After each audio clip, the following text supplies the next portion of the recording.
예수 그리스도의 고난을 기억하는 사순절을 맞아 하나님의 창조 세계가 겪고 있는 고통을 돌아보는 캠페인이 전개됩니다. 기독교 환경교육센터 산림은 사순절 기간 동안 지구와 마음을 잇는 40일 탄소금식 캠페인을 이어갑니다. 기독교 환경교육센터 산림 유미호 센터장을 만나 기후위기 문제와 탄소 금식에 대해 들어봅니다. 센터장님 안녕하세요. 안녕하세요. 기독교 환경운동연대에서 오랫동안 활동하셨죠. 그리고 몇 해 전부터 기독교 환경교육센터 산림에서 일하고 계신데 기독교 환경운동교육센터는 어떤 단체인지 먼저 좀 소개해 주시고요. 본인 소개와 더불어서 말씀해 주시죠. 네, 말씀하신 것처럼 91년도부터 기독교 환경운동 내지는 교육하는 일들을 진행을 해왔는데요. 기억에 많이 남는 것은 교회들이 이 지속가능한 세상을 위해서 무엇을 해야 할지 또 지금은 잘 해오고 있는지를 의제로 만들었던 것. 그리고 그 의제를 전국교회를 순회하면서 설명하고 그리고 그 의제에 준해서 모범 사례들을 만드는 일을 진행했던 것. 그러다가 앞서서 실천하고 있는 교회들을 녹색교회로 선정하는 일 진행을 해왔었어요. 그런데 27년이라고 아쉬운 부분들이 좀 있더라고요. 그동안 많이 놓치고 있었던 것. 그게 바로 사람들의 어떤 이 문제의식들을 직접 느끼게 하고 그 문제의식에 준해서 변화를 시도하게끔 하는 것. 그리고 그리스도인은 한 사람 한 사람이 아니라 교회가, 이건 신앙인들의 공동체잖아요. 공동체가 이 문제를 함께 고민하면서 의제를 만들고 스스로 만들어서 풀어가게끔 하는 것, 교육을 진행하고 직접 컨설팅하는 일을 하는 게 필요하겠다 생각해서 기독교 환경교육센터 산림이라고 하는 이름으로 활동을 시작했고 단체 이름 뒤에 산림이라고 하는 것이 붙어 있는 거는 저희의 비전이에요.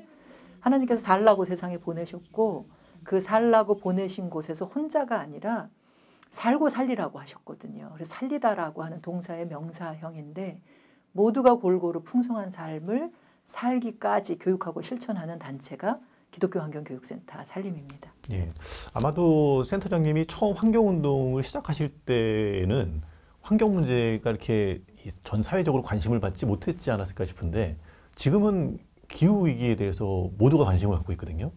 맞습니다. 예.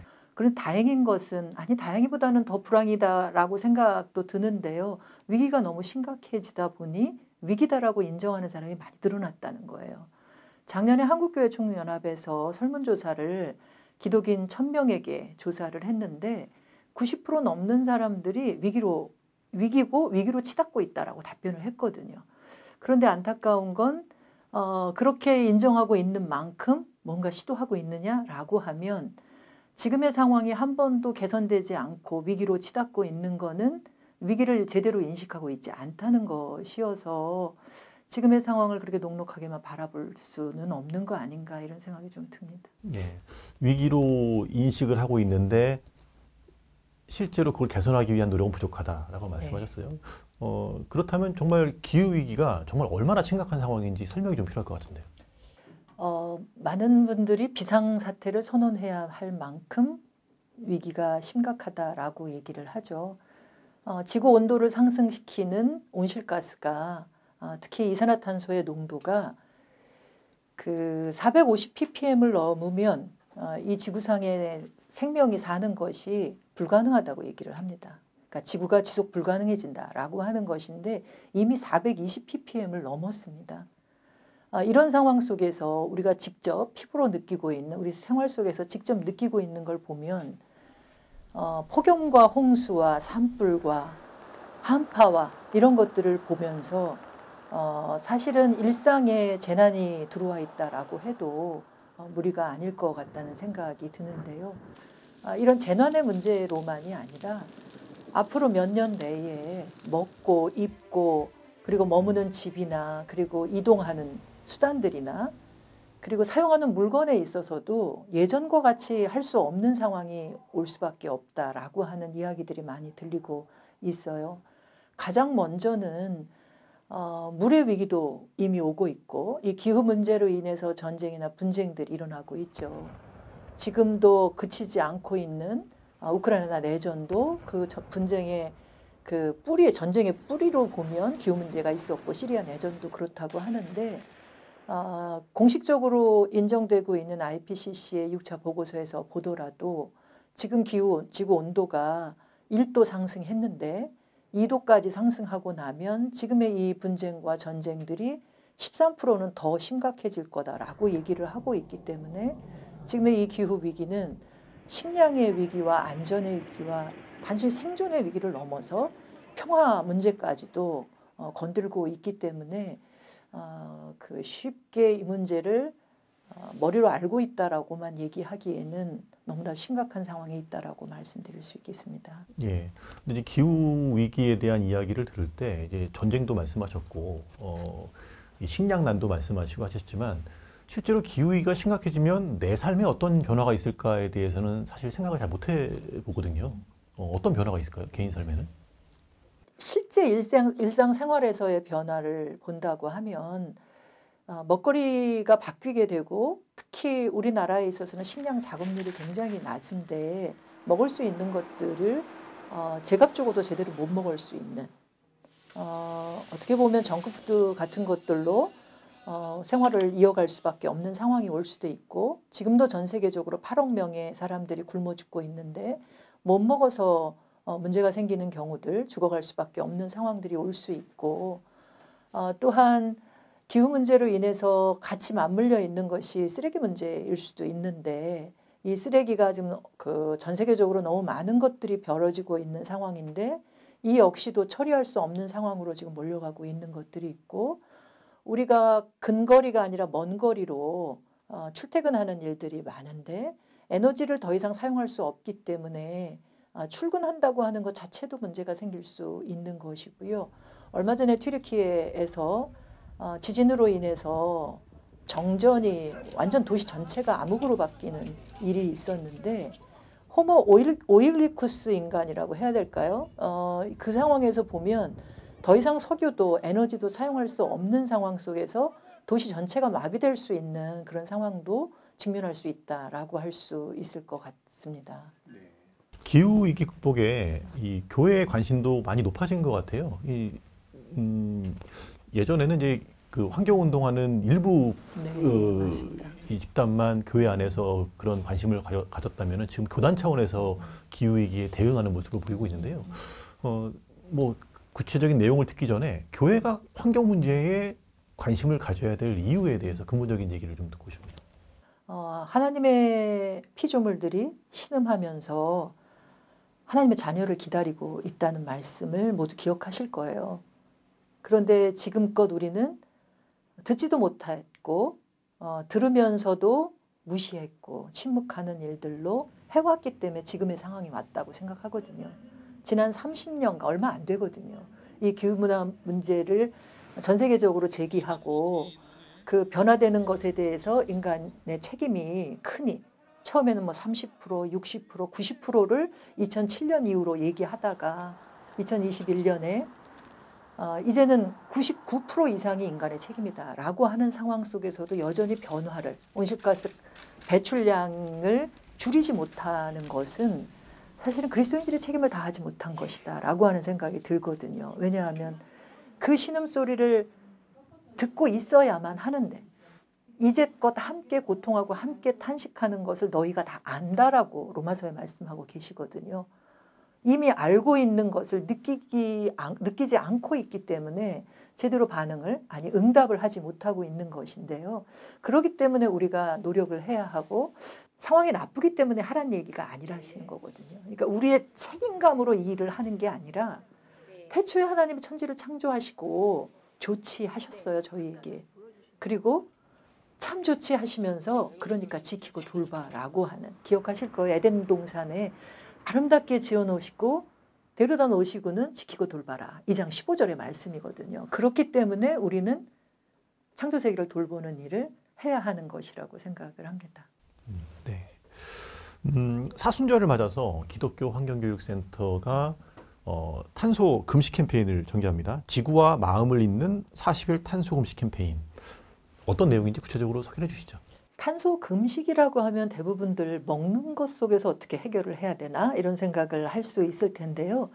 이 시대는 이 기후 위기에 대해서 영적으로 좀 깨어 있어야 하는데요. 영적인 분별력을 가져야 아까 기후 문제가 일상 전반에 위기를 가져온다고 말씀을 드렸는데 일상 전반에서 탄소가 배출되거든요. 그 탄소가 어디서 어떻게 얼마만큼 배출되는지를 그 감각을 키우는 기간이 요 사순절 기간이 될 수 있어야 되고요. 그 배출하는 것을 어떻게 줄일 수 있을지 그리고 실제로 줄여내는 일을 연습하는 기간이 이 탄소 금식을 진행하는 사순절이라고 할 수 있습니다. 주님의 고난을 묵상하면서 피조물들이 고통받고 있는데 그러면서 하나님의 자녀를 부르고 있는데 그 기간 동안 묵상하며 실천을 연습하는 그런 때가 바로 이 그 탄소 금식 캠페인을 진행하는 기간이라고 할 수 있겠습니다. 탄소 금식을 생활 속에서 구체적으로 어떻게 실천할 수 있는 건가요? 탄소 금식으로 저희가 한 6년째 이 일들을 진행하고 있는데요. 예를 들면 이런 거죠. 이렇게 물을 마시는데 저는 다회용기에 마시잖아요. 일회용 그 컵 하나가 4g의 탄소를 배출하는데 하루에 한 잔씩 그 일회용을 사용한다면 매일 4g의 탄소를 배출하는 건데 이걸 줄일 수 있는 것. 덜어내는 것. 음식을 덜 먹음으로써 가난한 이들과 먹는 것을 나눔하는 것처럼 우리가 배출하는 탄소를 줄이는 것을 일회용을 줄이거나 혹은 뭐 종이를 금식하거나 뭐 한등을 끄거나 여러 가지 실천들이 가능한데요. 저희가 그간 얘기해온 실천들의 내용을 보면 한 500여 가지가 넘을 것 같아요. 지난해 말에 지구살림 아니 서로살림 다이어리에 한 400여 가지의 실천이 담겨 있으니까요. 그리고 교회 공간 안에서 공간별로 실천할 내용도 담겨 있어서 우리가 해야 할 실천들은 굉장히 많습니다. 근데 올해 특별히 탄소 금식 캠페인에 저희가 중점을 두는 거는 마음입니다. 마음이요? 네, 지구와 마음을 연결하는 것. 종국에는 하나님과 우리 마음을 연결하는 건데요. 말씀드린 것처럼 30여 년 동안 변화가 없었다는 게 왜일까라고 하는 생각을 해봤어요. 위기는 심각하고 위기라고도 말은 하는데 변화가 없는 이유는 뭔가라고 했을 때 전 세계의 과학자들이 이야기하는 것 속에서 힌트를 얻었는데요. 종교인들에게 요청을 해요. 기독교인들에게 요청을 해요. 함께 이 기후 문제를 바라보고 문제 해결에 나서달라고. 이유는 지금의 기후위기는 단순히 생태계의 위기가 아니라는 거죠. 코로나 문제가 박쥐의 문제나 중간 숙주로서의 천상갑의 문제가 아니거든요. 인간의 문제잖아요. 인간이 야생의 공간을 건드렸음으로 인해서 감염병이 우리에게 왔던 것처럼 기후 문제도 우리가 너무나도 많은 것을 사용하고 버렸기 때문에 예를 들면 지구 생태 용량 초과의 날이라고 하는 것이 있습니다. 하나님의 지구 단 하나로 우리의 필요를 모두 다 채워주셨거든요. 먹고 입고 쓰고 이동하고 또 행복하게 살기 위해서 아름다움까지도 느끼고 감탄할 수 있는 그 모든 걸 지구에서 다 주셨어요. 그러면 1년 동안 지구에서 안성맞춤으로 12월 30일까지 써야 하는데 지구에서 받은 것을 최근 들어서 7월 29일 이전에 다 써버린다는 거예요. 이게 작년에 지구생태 용량 초과의 날인데요. 한국은 더 심각해요. 4월 1일까지 다 써버리고 4월 2일부터 12월 31일은 내가 허락받지 않은 걸 쓴다는 거예요. 이거는 저희 살림의 비전의 말씀이 요한복음 10장 10절이거든요. 도둑은 훔치고 빼앗고 멸하려고 오지만 내가 세상에 온 거는 생명을 주었기 때문에 그 생명을 너희가 충분히 누리게 하기 위해서 왔다라고 하셨는데 지금껏 우리도 못 누리고 있지만 먹는 것이 지금 제대로 참 먹을거리로 못 지내요. 그리고 잘못 먹음으로 인해서 나도 병들지만 다른 생명도 병들게 하고 못 먹어서 죽어가게 하고 있는 일들을 하고 있거든요. 이게 먹는 것만이 아니고요. 입는 것에 있어서도 그리고 사용하는 물건에 있어서도 그리고 쓰레기조차도 예전에는 쓰레기가 없었거든요. 그리고 흙으로 우리가 흙에서 와서 흙으로 돌아가는 것처럼 자연스럽게 돌아가도록 지으셨는데 수백 년 지나도 썩지 않는 물건들을 만들어서 그것도 옷 같은 경우는 1년에 1000억 벌을 만들어서 누구의 선택도 받지 않은 상태에서 330억 벌을 그냥 버린다는 거예요. 그러다 보니까 제3세계에 이 옷을 입어라 혹은 이걸 팔면 돈이 된다라고 하는, 마치 플라스틱을 그렇게 버리고 있는 것처럼 의류도 주는데 더 이상 받지 않겠다고 하는 거거든요. 입을 이유도 없고 묻을 것도 태울 것도 없다라고 하는 이야기들이 나오고 있는 상황인데, 이 과한 것들을 덜어내는 것이 실천 속에서 진행이 될 수 있어야 한다라고 하는 생각들을 하고 있습니다. 예, 탄소금식이 그걸 연습하는 충분한 시간이 되어줄 수 있었으면 좋겠습니다. 네, 개인의 노력도 필요하겠지만 교회 공동체는 많은 개인들이 모이는 그 곳이기 때문에 기후위기 극복을 위해서 더 노력이 필요하지 않을까 싶은데요. 교회 차원에서 할 수 있는 일들은 어떤 게 있을까요? 뭐 사례가 있으면 좀 곁들여서 말씀해 주시면 좋을 것 같네요. 저희가 마음을 잇는 탄소금식을 하고 한 이유는 혼자가 아니라 같이 하자고 하는 거거든요. 교회가 우선적으로 할 일은 배우고 연결하는 것이다 라고 하는 것이죠. 당장 일회용 안 쓰는 거, 재생에너지 생산하는 거, 에너지 절약하는 다 중요할 수도 있어요. 그런데 이것이 멀리 가고 효과를 내려면 배우고 연결하는 게 먼저 돼야 되고, 교회 안에 핵심적인 리더 그룹들이 만들어져서 실질적으로 해야 할 일을 찾는 게 중요한데, 해야 할 일을 어떻게 찾느냐, 그거는 내가 배출한, 우리 교회가 배출한 탄소량을 확인하는 것부터 시작된다고 생각이 돼요. 작년에 7개 지역을 순회하면서 지역에 있는 교회들을 여럿 모아서 워크숍을 진행했는데요. 교회가 전기 사용량, 공공요금 고지서를 갖고 와야죠. 전기 사용량, 가스 사용량, 수도 사용량, 그리고 쓰레기 배출량, 음식물 쓰레기 배출량 이런 걸 갖고 와서 그것을 탄소 배출 계수로 계산을 해서 이게 얼만큼인지, 우리가 책임이 얼만큼 있는지를 확인시켰고, 2050년에 탄소 중립을 하려면 2030년에는 50%까지 줄여야 된다는 거거든요. 우리나라는 그럴 수 있을까라고 생각했을 때 상당히 좀 어두운 상황인데요. 교회가 먼저 탄소 중립을 위한 50% 감축을 해보면 어떨까 싶어요. 그보다 앞서서 해봐도 좋겠다는 생각이 드는데요. 그렇게 할 때 사회를 향해서 큰 소리 낼 수 있는 거죠. 그리고 그분에게만 맡겨놓는 것이 아니라 우리에게 책임을, 우리에게도 몫을 주셨으니 그 책임을 다하는 것을 해야 한다라고 생각하는데, 그 방법상에 이제 50% 감축하는데 허리띠 졸라매는 것만으로는 안 되거든요. 절약하는 것만으로는 안 된다고 하는 거예요. 구체적인 전환을 일으켜야 되는데, 그 여러 교회들과 워크숍 하다 보니까 아무리 절약해봐도 20-30%까지밖에 안 나와요. 실질적으로 줄이려면 생산해야 되거든요. 서울시에서도 이 따릉이 이런 거를 교회에 설치할 수 있도록, 혹은 전기차 충전소, 태양광 설치하는 것도 지원을 하잖아요. 이런 것들을 교회가 앞장서서 교회 헌금으로도 할 수 있지만 제도를 활용해서 이 일들을 해나갈 수 있다면, 그렇다면 성도들이 더 적극적으로 그간 이야기해오던 실천들을 재밌게 신나게 할 수 있지 않을까라는 생각이 듭니다. 예. 기후위기 상당히 심각하지만 사실 이 문제를 이제 나의 문제로 여기지 않는 분들이 많을 겁니다. 끝으로 이제 교회와 성도들에게 당부하고 싶은 점이 있으면 한 말씀 해주시죠. 우리 모두가 다 창조할 때에 하나님께서 좋다 하신 존재들입니다. 교회 역시도 하나님이 지으신 교회, 하나님의 교회이죠. 그러고 보면 요즘에 녹색 교회들이 선정되고 있는데, 이미 우리는 다 녹색 교회예요.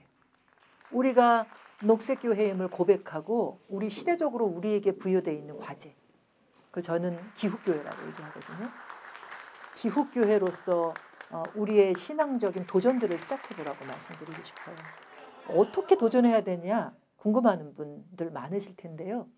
저희 살림에서 자가진단지를 만들었어요. 4가지 종류로 만들었는데, 개인의 생활을 진단하게 하는, 성도들이 이런 삶을 살아야 한다. 아까도 이제 일상으로 어떤 변화, 실천들을 해야 되느냐 말씀을 하셨는데, 하나는 16가지 질문으로 아주 간단하게 당신의 책임이 얼마입니다라고 하는 걸 알 수 있도록, 지구를 몇 개 쓰시고 계십니다라고 딱 나오는 진단지가 하나 나와 있어요. 이거 온라인으로 클릭만 해도 되는 게 있고 종이로 나와 있는 것도 있고요.